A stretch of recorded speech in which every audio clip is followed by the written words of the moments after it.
বাঁচার বিষয় দাদা। মাটিকে যে আকার দেওয়া হয় তা সেই আকারই ধারণ করে, তা সে খোঁড়াই হোক বা অন্য কিছু। আমরা সবাই তো সৃষ্টিকর্তার হাতের পুতুল। এবার আপনিও একটু মাটি মেখে নিন। আমার কেন লাগিয়ে দিলে ভাই? তোমার মাটিতে পড়ে যাওয়াটা তো আর কোনো নতুন খেলা নয়। তুমি এখন আবার কোন নতুন খেলা শুরু করবে?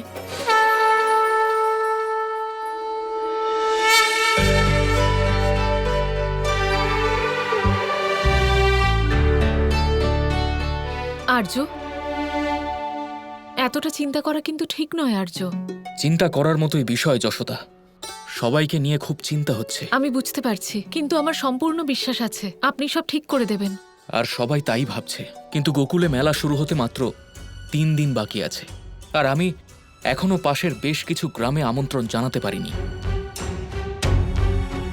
এখনো 50টি গ্রামে গিয়ে আমন্ত্রণ জানাতে হবে। আপনি আজ থেকে নিমন্ত্রণ করা শুরু করলে সবাই তা সময় মতো পেয়ে যাবে। হ্যাঁ যশোদা, আমি আজ থেকেই সবাইকে আমন্ত্রণ জানাতে শুরু করছি। এই উৎসবে কোনো বাধা যেন না আসে,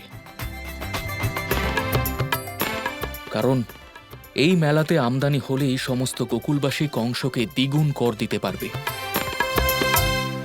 এই উৎসব শুধু গ্রামবাসীদের জন্যই নয়, আমার গোপালের জন্যও তো খুব গুরুত্বপূর্ণ। আর এটা তো গোকুলে ওর প্রথম উৎসব হবে, তাই না? যে মাটিতে ও জন্মগ্রহণ করেছে, যেখানে ও বড় হচ্ছে, সেই মাটি কিভাবে আমাদের মায়ের মতো আমাদের সকলকে রক্ষা করে সেটা তোর জানা উচিত আর্য। সেই মাটি কিভাবে কখনো খেলনা হয়, আবার কখনো কলসি রূপে আমাদের সমস্ত গোকুলবাসীদের প্রয়োজন মেটায়। এই মাটির যে কতটা গুরুত্ব গোপালের এটা জানা প্রয়োজন আর্য। হ্যাঁ অবশ্যই, আমাদের গোপালও তো এই মাটিরই।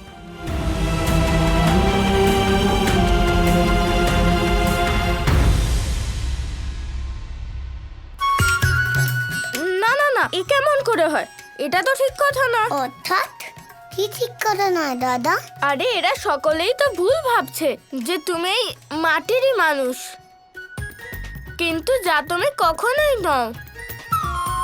এ কি আবার মুখ ভার করলে? এবার কিছুক্ষণের মধ্যে কান্না শুরু করবে নাকি? না দাদা, এবার আর কাঁদবো না। তাহলে কি করবে?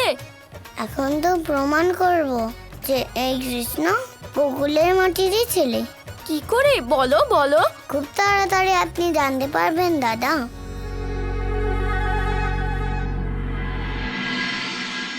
আমাদের তরফ থেকে এগুলো আপনাদের জন্য। সুখী হও, সুখী হও। সুখ আর সমৃদ্ধির এই বাতাবরণ এই গ্রামে সর্বদা বিরাজ করবে। আমরা ধন্য হলাম। ধন্য তো আমরা হয়েছি ঋষিবর, আপনার সেবা করে।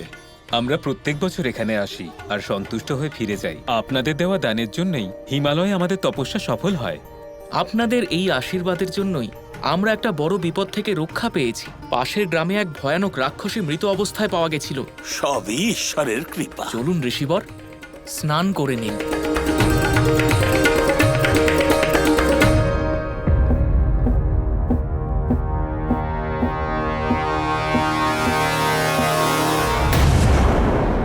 নারায়ণের নয়, এটা অবশ্যই ওই দৈববাণীর বাচ্চার মায়া।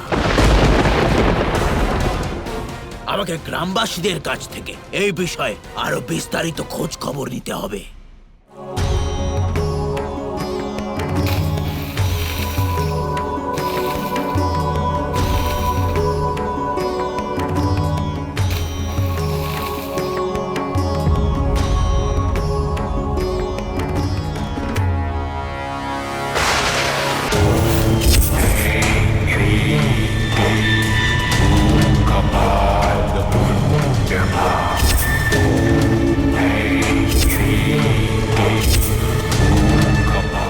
সপ্তম ঋষিবর তো পাতালের গর্তে ঢুকে গেছে, কিন্তু বেঁচে আছে সবার সাথে।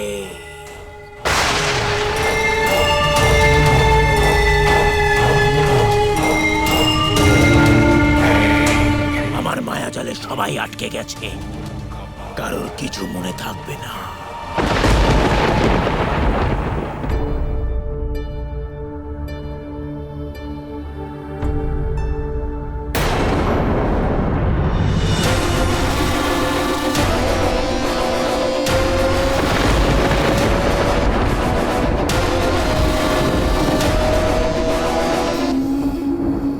আপনাদের ভালোবাসা এবং সম্মান এই ভোজনকে আরো বেশি সুস্বাদু করে তুলেছে।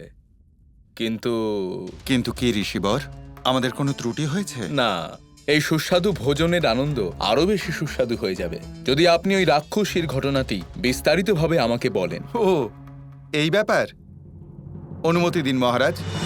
আজ পর্যন্ত অনেক রকম দৃশ্য দেখেছি, কিন্তু এইরকম অদ্ভুত দৃশ্য কোনো ছোট্ট শিশুকে এক বিশাল রাক্ষসীর শরীরের উপর বসে খেলতে দেখিনি। এ নিশ্চয়ই সেই শিশুটাই যাকে আমি খুঁজতে এসেছি।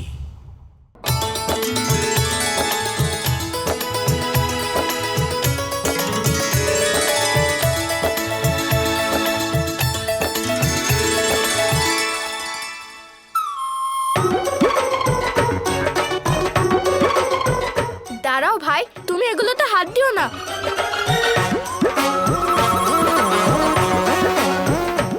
গোকুলের মাটির ব্যাপারই আলাদা। এখানকার কলসি হোক বা খেলনা, সবই খুব অদ্ভুত।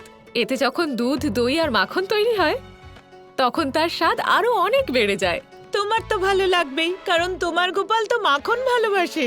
হ্যাঁ, হবে নাই বা কেন? কারণ পুত্রের জন্ম তো এই মাটিতেই। তাহলে গোকুলের মাটি ভালো লাগবে না তো কোথাকার মাটি ভালো লাগবে বলো তো? হ্যাঁ, শুনতে পাচ্ছ ভাই?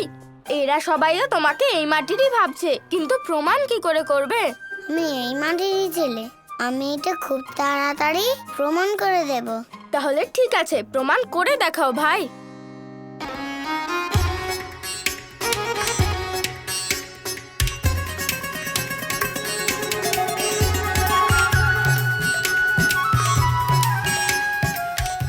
আরে এ কি করলে ভাই? মাটি কেন খাচ্ছ তুমি?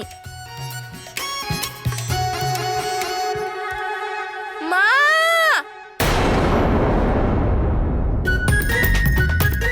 গোপাল, হে নারায়ণ! গোপাল, গোপাল, এটা কি করলি তুই? মাটি খেয়ে নিলি? দেখি, মুখটা খোল দেখি। পুরো মুখ নোংরা করে দিল।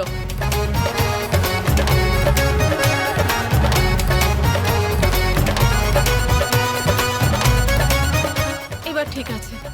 খুব দুষ্ট হয়ে গেছিস তুই। মাটি কেন খেতে গেলি? হ্যাঁ, ভালো হয়েছে যে মাকে ডাকলাম। তাহলে দাদা, আপনি আমার সহজ কাজগুলোকে জটিল করে দেবেন? অবশ্যই ভাই। দাদা, এবার তো আপনি জিতে গেলেন, কিন্তু আপনি তাড়াতাড়ি এটা প্রমাণ করব যে আমি গোকুলের মাটিরই ছেলে। ঠিক আছে ভাই, তাহলে দেখি তুমি কি করো।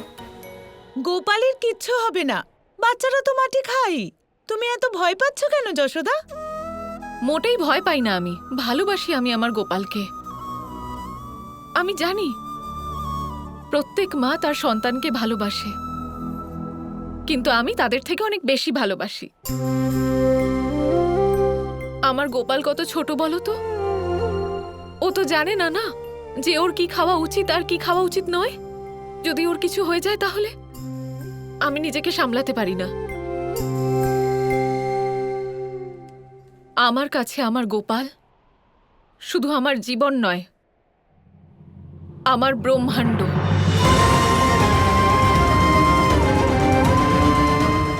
মা, তুমি ঠিক বলেছ। আর এই জগৎ আমাকে নিয়েই তৈরি হয়েছে।